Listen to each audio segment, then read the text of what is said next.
Hello everyone, welcome to the Layman Way, and this video is a part of my playlist on Indian polity where we are discussing Indian Constitution at work. And guys, if you want to view the full course, you can always go on the I button in the top right corner and view our full playlist. Alright guys, these courses are all free for you, so don't forget to smash the like button, subscribe and also turn on the notifications. And if you are following this course, do not forget to leave a comment down below about your progress in the course guys, so that we can motivate one another. And let's get started. तो चलिए आगे continue करते हैं अपना lecture. अब judiciary and rights की बात करते हैं। तो ये बेसिक है जो मैं पहले भी बात कर चुका हूँ, ठीक है, कि जो फंडामेंटल राइट्स हैं वो आर्टिकल 32 में सुप्रीम कोर्ट प्रोटेक्ट करता है और आर्टिकल 226 में हाई कोर्ट के अंदर आता है, ठीक है। अब देखो, एक क्वेश्चन आया था इस बार यूपीएससी 2020 के प्रीलिम्स में कि judicial review is mentioned in the constitution और नॉट। जुडिशियल रिव्यू का कंसेप्ट प्रोवाइडेड है कॉन्स्टिट्यूशन में कि नहीं। तो ये अभी भी आर्बिट्ररी इसका आंसर है, क्योंकि यूपीएससी का सॉल्यूशन की रिलीज़ नहीं हुआ है, ठीक है। तो देखो, अब इसके बारे में थोड़ा डिस्कस करते हैं। आर्टिकल 13 क्या बोलता है? आर्टिकल 13 ऑफ द कॉन्स्टिट्यूशन एक फंडामेंटल राइट है। आर्टिकल 13 ऑफ द कॉन्स्टिट्यूशन ये बोलता है कि any law that is inconsistent with और in derogation to the fundamental rights, ठीक है, फंडामेंटल राइट्स को वॉयलेट करता हुआ कोई भी जो आर्टिकल है जो इनकंसिस्टेंट है और डेरोगेटरी है to the fundamental rights, that shall be declared void, ठीक है। वो वॉइड होगा, वो अनकॉन्स्टिट्यूशनल होगा, ठीक है। ये आर्टिकल 13 बोलता है, ठीक है। Hence it gives the supreme court N implicit power of judicial review, ठीक है। ऐसे मेंशन्ड नहीं है जुडिशियल रिव्यू कॉन्स्टिट्यूशन में, समझ में आ रहा है? मेंशन्ड नहीं है जुडिशियल रिव्यू का वर्ड, बट इट इम्प्लाइज कि सुप्रीम कोर्ट जो है वो उसके पास पावर है कि वो लॉ को रिव्यू कर सकता है और उसको वो अनकॉन्स्टिट्यूशनल डिक्लेयर कर सकता है, ठीक है। बट उस क्वेश्चन में क्लियर नहीं है कि ये पूछ क्या रहा है। मतलब ये पूछ रहा है कि judicial review mention as in कि जुडिशियल रिव्यू वर्ड मेंशन्ड है कि नहीं, कि जुडिशियल रिव्यू का कॉन्सेप्ट है कि नहीं, क्योंकि ये तो इम्प्लाई कर रहा है ना। आर्टिकल 13 आप क्या बोलते हैं, लॉ को अनकॉन्स्टिट्यूशनल डिक्लेयर कर सकते हो। इसका हिडन मीनिंग ये है कि सुप्रीम कोर्ट के पास जुडिशियल रिव्यू है, बट सीधा प्रोवाइडेड तो नहीं है ना, समझ में आ रहा है? तो अभी आने दो आंसर की, तब देखेंगे क्या उसका इंटरप्रिटेशन है। जो बोलेंगे वो मानना पड़ेगा, ठीक है। तो आर्टिकल 13 समझ में आ गया। आर्टिकल 13 क्या है कि कोई भी लॉ जो फंडामेंटल राइट्स के साथ इनकंसिस्टेंट है और डेरोगेटरी है, that would be declared unconstitutional by whom, that would be considered void bye supreme court, ठीक है। तो ये क्या इंप्लाई करता है? ये इंप्लाई करता है कि सुप्रीम कोर्ट के पास जुडिशियल पावर का रिव्यू है, ठीक है। वो रिव्यू कर सकता है, ऐसा नहीं कि आंखों में पट्टी लगी है, वो रिव्यू कर सकता है, समझ में आ रहा है? उसके बाद क्या है कि it is a protector of fundamental rights and interpretation of the constitution. ये तो कितनी बार बता चुका हूँ, ठीक है। जुडिशियल रिव्यू जो है वो अच्छा, ये बहुत इंपॉर्टेंट चीज़ है कि जुडिशियल रिव्यू जो है वो सुप्रीम कोर्ट और हाई कोर्ट दोनों के पास पावर है, ठीक है। दोनों के पास ये पावर है कि वो constitutionality of the law determine कर सकते हैं, समझ में आ रहा है? ऐसा नहीं है कि सिर्फ ये सुप्रीम कोर्ट के पास पावर है, समझ में आ रहा है? ऐसा नहीं है। तो अगर ऐसा कोई क्वेश्चन आ जाए कि only supreme court has a power of judicial review, तो क्या हो जाएगा?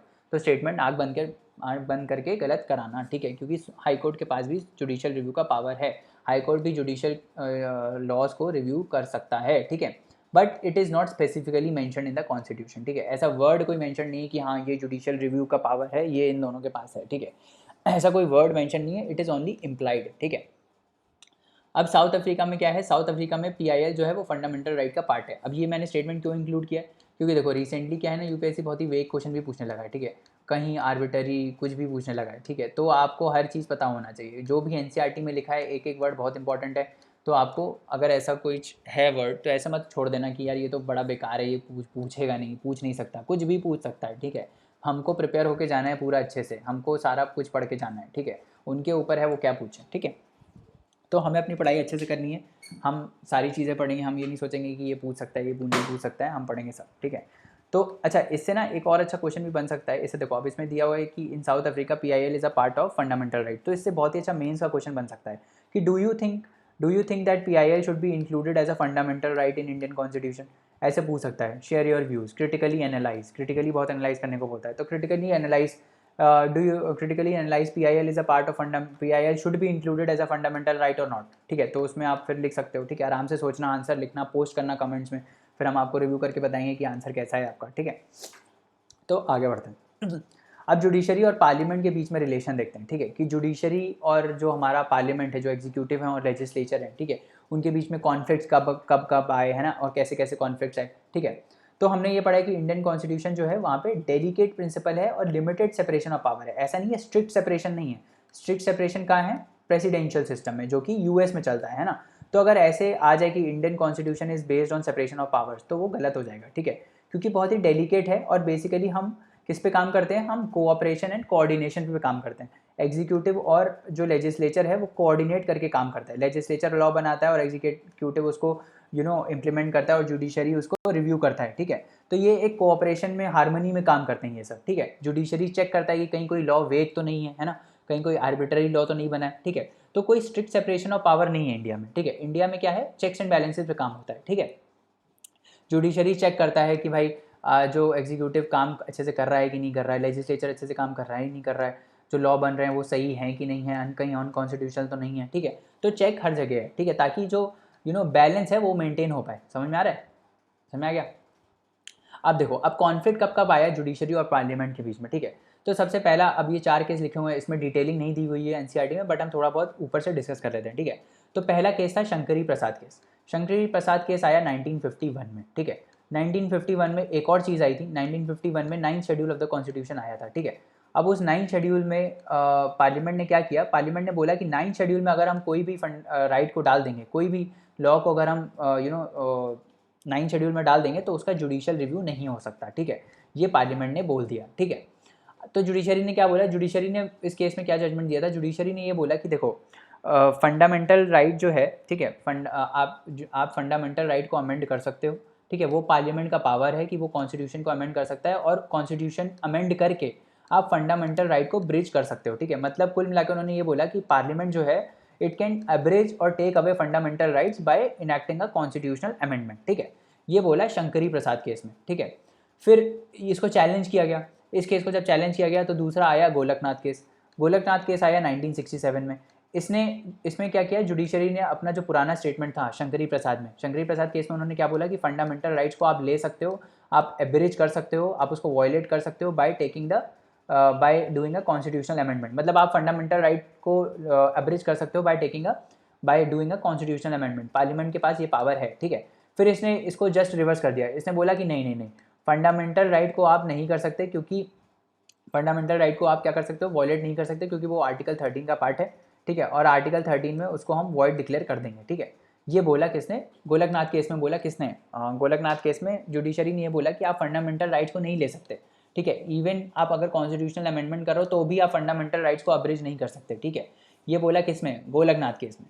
फिर आया केशव नंदा भारती केस में। इसके बीच में एक और जब ये अमेंडमेंट आया, जब ये गोलकनाथ केस आया, जिसमें पार्लियामेंट ने ये जुडिशरी ने ये बोला कि आप पार्लियामेंट जो है वो फंडामेंटल राइट्स को नहीं ले सकता, ठीक है। Even doing a constitutional amendment आप फंडामेंटल राइट्स को अब्रिज नहीं कर सकते। तो फिर पार्लियामेंट ने रिएक्ट किया, पार्लियामेंट बोलता है ऐसे कैसे यार, हम अपने साइड से फिर अमेंडमेंट ले आएंगे।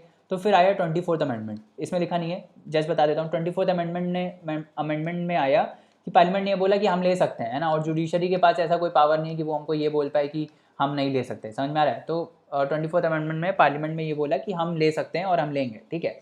फिर आया केशव नंदा भारती केस। अब केशव नंदा भारती केस बहुत इंपॉर्टेंट केस है, क्योंकि इसमें इवॉल्व हुआ था अपना basic structure of the constitution, ठीक है। इसमें आया था basic structure of the constitution, और इसमें क्या बोला जुडिशरी ने, इसने बोला कि ठीक है भाई, ठीक है, लड़ाई हम लोग नहीं करते हैं, आप फंडामेंटल राइट्स जो है वो ले सकते हो, अग्रीड, आप कॉन्स्टिट्यूशनल अमेंडमेंट करके फंडामेंटल राइट ले सकते हो, but you should make ensure कि वो बेसिक स्ट्रक्चर जो है वो वॉयलेट ना हो। अब पार्लियामेंट बोला यार ये क्या नया नौटंकी है, बेसिक स्ट्रक्चर, अब ये क्या है, हमको कैसे पता चलेगा ये बेसिक स्ट्रक्चर क्या है कॉन्स्टिट्यूशन का।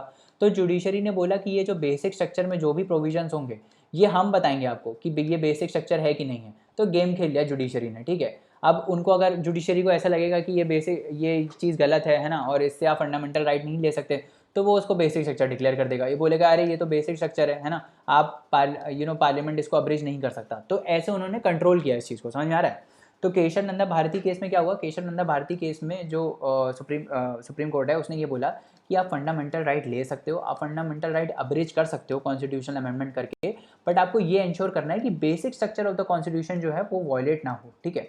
बेसिक स्ट्रक्चर ऑफ जो कॉन्स्टिट्यूशन है वो वॉयलेट नहीं होना चाहिए। और ये बेसिक स्ट्रक्चर कौन डिसाइड करेगा, ये बेसिक स्ट्रक्चर जुडिशरी डिसाइड करेगा, है ना। तो अभी ऐसा अगर आपसे कोई ऐसा पूछ ले कि basic structure is mentioned in the constitution, तो तुरंत गलत कराना, क्योंकि बेसिक स्ट्रक्चर कॉन्स्टिट्यूशन में मेंशन तो है ही नहीं।